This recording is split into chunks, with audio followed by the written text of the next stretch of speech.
Hi, Laura here, certified personal trainer and Pilates instructor.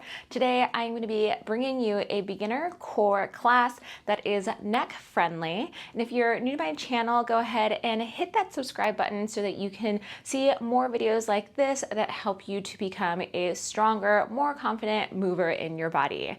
You are only going to need a mat, and we're going to do this whole thing laying down. Go ahead and meet me there so you can follow along. Starting in a laying down position, you're going to have your feet about hip width apart, lined up with your sit bones. And you're going to place your hands just on the front side of your belly. I have my pinkies so that I can feel a little bit of that hip bone crest, and my thumbs so that I can feel my bottom part of my rib cage. And then my fingertips just go around the front side of my belly. And we're going to start with just some breathing, because that's actually a really great way to get engaged into your lowest abdominals. So we're going to go ahead, take a big inhale. Feel that breath help to stretch the skin upwards towards the sky, and then exhale. And as you exhale, feel like the fingertips start to coil a little bit closer together, like the teeth on a zipper. And we go again, big inhale. You want to feel the belly rise into your fingertips, into the heels of your hands. As you exhale, feel that belly button pull inwards towards the earth, and feel like you're trying to pull the front side of your shirt away from your hands. We're going to do that 3 more times. Feel the air go in towards your back as well as your belly. You feel it feel a little bit more firmer into the floor. Exhale, try to pull the front of your skin away from your hands. 1 last breath. And exhale. And that's a really great way to get in tune with what's called your transverse abdominis, your lowest layer of abdominals, as well as a little bit of oblique worth. So that's where that zippering comes into play, where you feel like those fingertips are starting to knit together a little bit more. Now another lower abdominal exercise. We're going to take those handprints now just onto the hip bones, a little bit closer to where that crease line of your hips are. And from here, I want you to feel like you're trying to pull your thumbs towards your spine, towards your belly button. And that's what's called a posterior tilt. So we're rolling this tailbone underneath to create a little bit more flatness between your lower back and the mat. And then we're going to try to push your thumbs, push your pinkies away from you, creating a little bit more of an arch, a dome underneath that lower back, doing what's called an anterior tilt. And throughout all this, I do feel like my feet are relatively light on the mat. Let's go again. We tuck that tailbone underneath. You feel like your thumbs start to get a little bit closer towards your ribs. And then you push that tailbone away from you, unroll it as if you're tipping a bowl of soup away from you if it were on top of your belly. And then you tip that bowl of soup back towards you. Your head is light on the floor. There's no pressure here. Your neck is long. And we're connecting into that lower ab as well as a little bit of that pelvic floor as well. Now let's engage your breath with it. Exhale, tuck the tailbone, posterior tilt. Your thumbs get heavier to this floor. Inhale, anterior tilt. And as you inhale, you still want to feel like you're giving your organs a hug as you start to tilt that pelvis away from you. 1 more time, we tuck that pelvis underneath us. We could, if we wanted to, keep that tuck and be able to lift our feet up from the floor. And then tilt that tailbone away from you, last anterior tilt. From here, we're going to roll the pelvis towards you, back to that posterior tilt. We're going to float one leg up to a tabletop position. That means your knee is going to be stacked right over your hip, and your shin bone is going to be parallel to the ground. Hands are connected to the mat. We have what's called that posterior tilt. Float that foot down, and then exhale, float your opposite foot right back up. So I started with my right, now I have my left foot up, and we go again.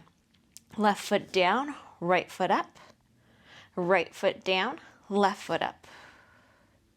I like to inhale as I drop my foot and exhale as I lift. Usually that helps to engage a little bit more of the lower abdominals on the more challenging side of it. So for me, that would be when I'm picking up that heavy leg up into that 90 degrees. My abdominals are already engaged to control that descent downwards towards the floor. We're going to do a couple more times here. One more right side. One more left side. And then this time when we bring the right leg up, we're going to hold it. Right leg will stay up. See if you can take a big inhale to prepare. Exhale, left leg floats up with it.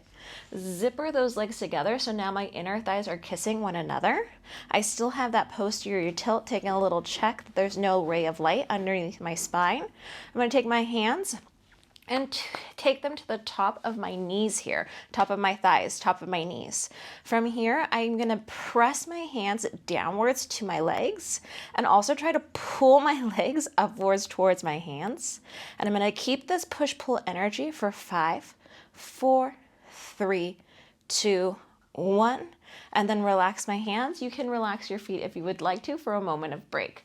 So that push-pull energy, you should feel everything connect from a vertical point, so from up to down, but also that same knitting connection of those rib cage trying to come together like we did in that breathing exercise. Let's do it again and go for a little bit longer. Right leg comes up first. Left leg comes up to meet it. We take those hands like stop signs up against our thighs.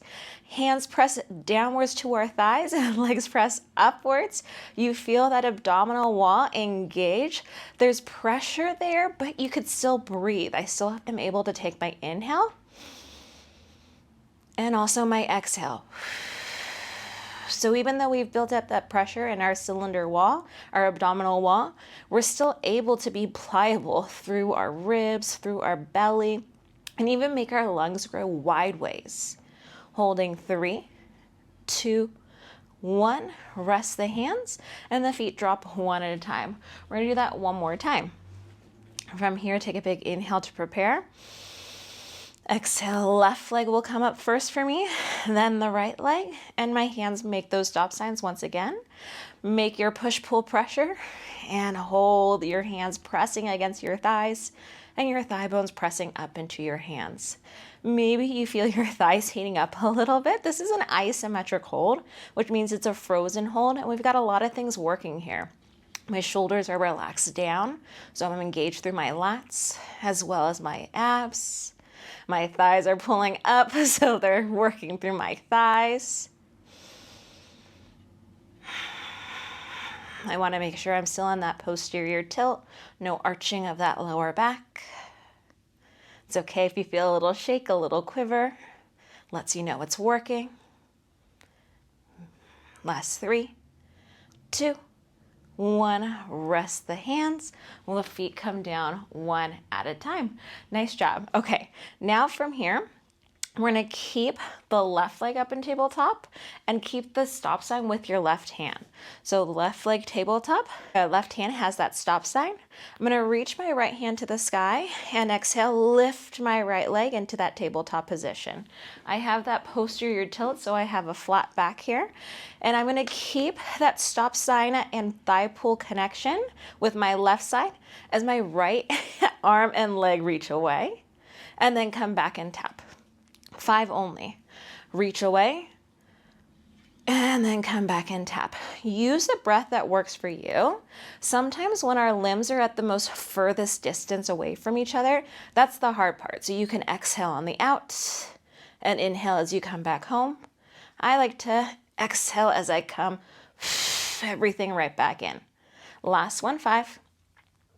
When we come back in, see if you can make that stop sign with your right side. Make sure that you feel that connection into that right oblique or right waist. And now we reach the left away. Left arm, left leg, reach out and come back in. Use the breath that works for you, that makes you feel like you have your whole shirt connected to the mat beneath you. 3, 2, 1, and then relax the feet back down. From here, go ahead and rock yourself up to a seated position, however feels good to you. And then that's it for your beginner core. You've now learned how to engage your abdominal wall, your lower abdominals, and create a supportive trunk, a supportive base. So as you start to move up in your Pilates practice or in your lifting practice, you know how to abdominally brace as you're going into some of the more challenging, more choreographic, more coordinated movements. You'll be able to protect your spine. You're gonna know how to create a supportive base through your trunk, through your core, so that you're keeping your hips happy, your back happy, keep even your shoulders happy, as that trunk is your base of support as we're moving throughout space. If you have any questions, go ahead and leave them down in the comments below. If you want to see more foundation building videos like this, go ahead and give this video a thumbs up. It lets me know that you enjoyed this video and you would like to see more videos like this, or leave a comment down below and let me know that you want more help building strength in, so that you can do more of what you love: running, cycling, climbing, whatever it is. I want to help you get stronger so that you can live your life the way that you want to. My name is Laura, certified personal trainer and Pilates instructor. If you haven't already subscribed to my page, go ahead and hit that subscribe button, and I will see you guys in my next video. Have a good one.